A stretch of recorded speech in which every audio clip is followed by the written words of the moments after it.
turabaramukije bakunzi b'imbonesha kure BTV mudukurikirana. Uyu ni wa mwanya mwiza wo gukurikirana amakuru mu Kirundi twabateguriye. Mudukundire duhere kuri izi ngingo nkuru ziyagize. Ibanki nkuru y'igihugu BRB yatunganije uruganda rwo kurabira hamwe ingene igisata co kwiyungunganya cotera imbere. Nayo uwurongoye ishirahamwe Parsem arashikiriza intumbero Burundi bwo kwiha kugira hanagurwe igisata c'ubutunzi. Aya n'ayandi mu mwanya uza kuza.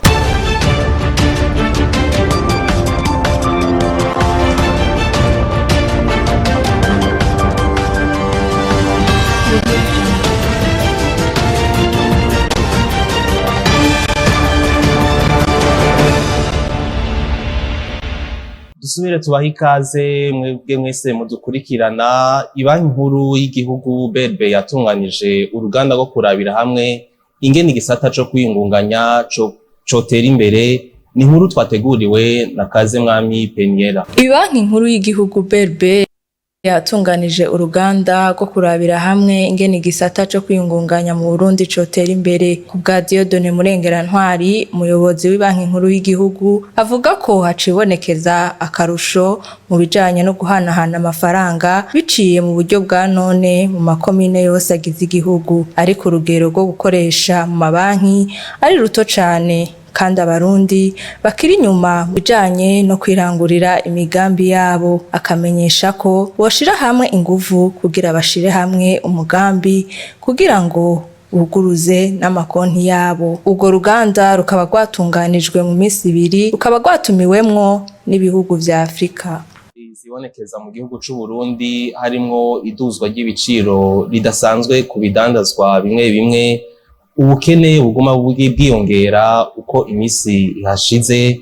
Uwurongoye ishirahamwe Parsem Faustin Ndikumana arashikiriza intumbero Uburundi bukwiye kwiha kugira hanagurwe ubutunzi. Tumukurikira. Ni ingorane zifatanganye cyane zamaze kuba nyinshi ku buryo hakenewe kwiyumvira bidasanzwe kugira igihugu c'u Burundi tugihe intumbero nshasha. Nico gituma rero twagira dushikirize ico twokwita feuille de route de proposition de plan de relance de redressement économique. Ni nkuru papuro rw'ingene twofata ingene twobigenza. Ico tuvuga rero, bwa mbere leta yoshiraho imigwi 3. Umugwi w'ibibazo vya mbere vyigwa kuba n'uwo mugwi umwe nico twita les préalables.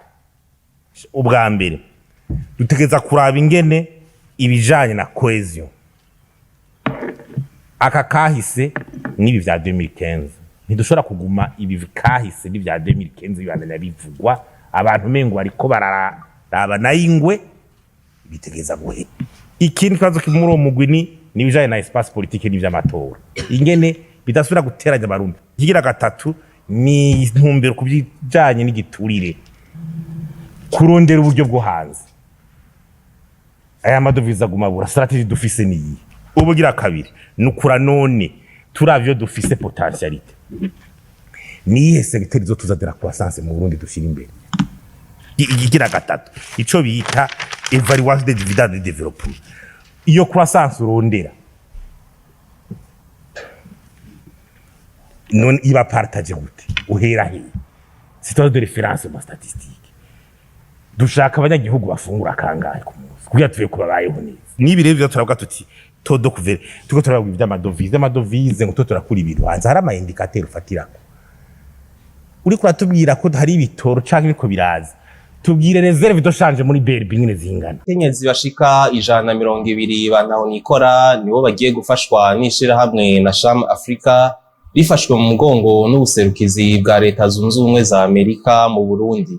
Ni inkuru twateguriwe na Raymond Prosper niyo nkuru.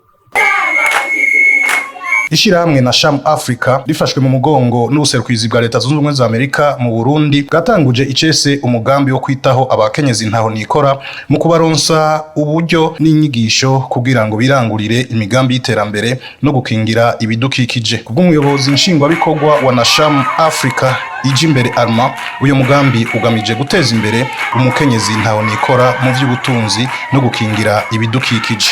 intumbero nyamukuru y'uyu mugambi no guteza imbere uburyo umukenyezi ntaho nikora abayemo no gukingira ibidukikije mu kumuronsa ubumenyi bw'ingene yo kwirangurira imigambi y'iterambere kugira ngo ubutunzi bwiwe bwisununure n'inyifato yo gukingira ibidukikije. Birakenewe cyane ko abantu bamenya gukingira ibidukikije no gutuma abakenyezi ntaho nikora batazerinze mu bijanye n'ubutunzi bwabo. Bivugwa na Higgins Melanie aserukira Leta Zunze Ubumwe za Amerika mu Burundi. Ni nko cyane kwigisha abantu ibijanye no gukingira ibidukikije no gufasha abakenyezi kumenya ingendo bafata mu bihe bitoroshe.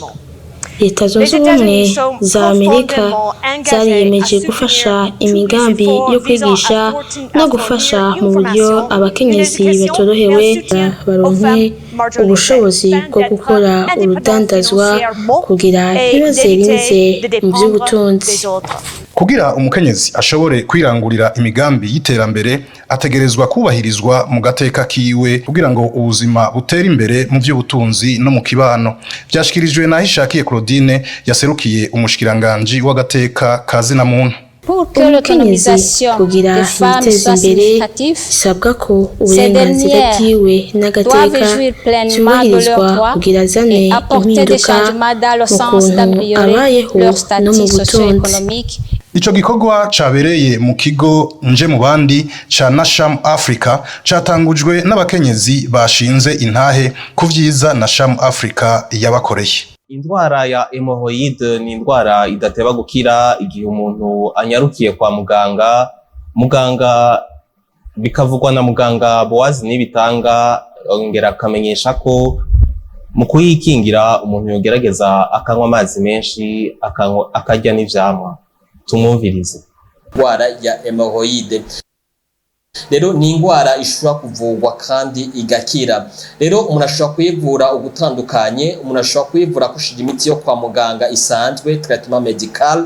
Iyo bimaze kuba cyane niho umuntu ashobora no kugirirwa operation bagaca abagwa. Rero iyo ndwara turashobora kuyirinda, birakunda kandi bigashoboka. Icambere kuyirinda no gufungura imfungwa zishobora korosha mu nda ku buryo udashobora kugumirwa, gufungura ivyamwa n'amalegume, donc imfungurwa zishobora korosha mu nda kugira wirinde kwa kugumbiza, kugira imyimenyerezo y'umubiri twita sport, kunywa amazi menshi, kwirinda position imwe uguma wicaye mwanya muremure cyangwa uhagaze mwanya muremure gumuhindagura. Ikindi naco Muvyo twuma twirinda ni mu gihe umuntu yafashwe n'indwara nk'akarorero yo kugumbiza ihutire kuyivuza kwa muganga, cyangwa ufashwe na diare ko diare gucibwamo nabi bituma twadutsi natwo tuba tushe tukagira ama lesion, ujya kwivuza kwa muganga hakiri kare. Ni indwara ivugwa kandi gakira, nubwo bishika umuntu afatwa na hemorrhoide igihe gito hagati y'indwi 2 na 3 yashobora kwikiza yonyene, mugabo mu gihe byabandanije cha kwa muganga indwara ivugwa kandi igakira. Muri site Sobel itumbereye muri commune Mutimbuzi hari imiti yo kuvura abagwayi, nubwo hari gihe hari bishika imiti imwe ikabura. Umuganga asanzwe avurira muri iyo site niwe abitumenyesha, tumukurikire. Muri site ya Sobel turagerageza turabavura ingwara dushoboye zo tudashoboye ngaha tukabarungika ku bitaro by'iwacu. Muri rusange hariho ingwara nyinshi, malaria murabona ngene babayeho, murabona hari ingwara zijanye no kurya nabi, hariho ingwara zindi bagwaye zo twita les maladies de Messale. Izo ngwara ahanini zigwiriye. Turasaba yuko bogerageza kuza baragira sensibilisation mu bantu, bakagerageza kubereka uburyo naho bigoye, uburyo bogerageza nk'ingwara zimwe dushobora kwirinda bakazirinda, ari nko gukaraba, bakamenya gukaraba neza imbere yo gufungura. Nivyo dusaba abajeje intwaro ngaha muri site Sobel. Hariho ingwara zimwe zisabwa imiti y'amaspecialite. ngaha hari usanga tutaba tuyifise ngaha ariko tuba tuyifise mu mastoke yacu y'ibitaro kenshi bo baba bagomba kuronka ko tuca tubarungika hariya ku bitaro kugira ngo babandanye babavura gushika ubu nta ngwara iraba kinani ngaha anye muri Cité Sobel turabona. Ni kuri no nkuru duciye turangiriza ko amakuru twari twabateguriye kuri uno munsi. Nshimire mwebwe mwese mwariko muradukurikirana, nshimire abadufashije kuyatororokanya, nshimire uwo yarahagarikiye Nyandwi Raphael, nshimire n'abari mu buhinga bw'ivyuma Niki Ciza na Jean Claude Ndikumana.